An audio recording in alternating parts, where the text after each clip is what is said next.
ಮನಸ್ಸಾಕ್ಷಿ ಗುರುಕುಲ್ ಮತ್ತು ಸಿರಿ ಟಿವಿ ಸಂಯೋಜನೆಯಲ್ಲಿ ಮಹಾಶಿವರಾತ್ರಿ ಅಂಗವಾಗಿ ಶಿವೋತ್ಸವ ಕಾರ್ಯಕ್ರಮವು ಬೆಂಗಳೂರಿನ ಮಿಂಚುಳ್ಳಿ ಆಶ್ರಮದಲ್ಲಿ ಭಕ್ತಿಭಾವದಿಂದ ಜರುಗಿತು.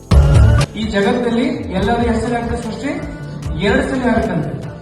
ಒಂದು ಮನಸ್ಸಲ್ಲಿ ಮುಂಚೆ, ಎರಡನೇ ರಿಯಾಲಿಟಿ. ಕಾರ್ಯಕ್ರಮದ ದಿವ್ಯ ಸಾನ್ನಿಧ್ಯವನ್ನು ಡಾಕ್ಟರ್ ಮಲ್ಲಿಕಾರ್ಜುನ ಕರಜಿಗಮಠ್ ಗುರೂಜಿ ವಹಿಸಿದ್ದರು. ಅವರು ಶಿವರಾತ್ರಿ ವಿಶೇಷ ಧ್ಯಾನದ ಮಹತ್ವ, ಅದರ ವೈಜ್ಞಾನಿಕ ಹಾಗೂ ಆಧ್ಯಾತ್ಮಿಕ ಅಂಶಗಳನ್ನು ಉಪಸ್ಥಿತರಿದ್ದ ಭಕ್ತರಿಗೆ ವಿವರಿಸಿದ್ದಾರೆ.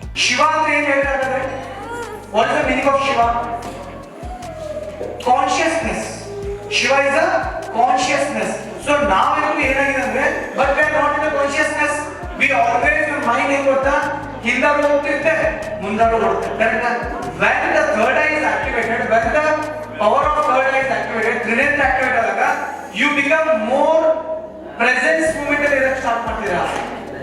ಅರಿವಿನಿಂದ ನೀವು ಲೈಫ್ ಅನ್ನ ಲೀಡ್ ಮಾಡಕ್ಕೆ ಸ್ಟಾರ್ಟ್ ಮಾಡ್ತೀರಾ. This is the power of awakening the third eye for the adults.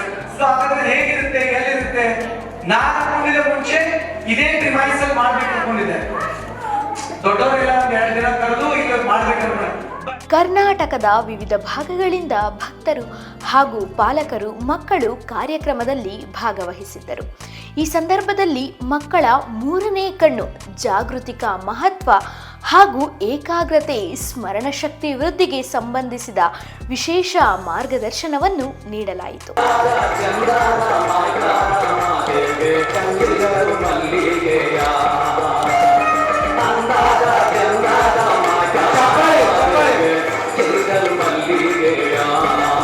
ಕಾರ್ಯಕ್ರಮದಲ್ಲಿ ಡಾಕ್ಟರ್ ಸುರೇಶ್ ಚಿಕ್ಕಣ್ಣ, ಮೋಹನ್, ಪ್ರಸನ್ನ, ಭವ್ಯ, ಪಾರ್ವತಿ, ಕುಸುಮ, ಮಂಜುನಾಥ್ ಸೇರಿದಂತೆ ಅನೇಕ ಗಣ್ಯರು ಉಪಸ್ಥಿತರಿದ್ದರು. ಕಾರ್ಯಕ್ರಮ ನಿರೂಪಣೆಯನ್ನು ಮಂಜುಶ್ರೀ ಅವರು ನೆರವೇರಿಸಿದರು. ವಂದನಾರ್ಪಣೆಯನ್ನು ಭಕ್ತಿಯವರು ಸಲ್ಲಿಸಿದರು.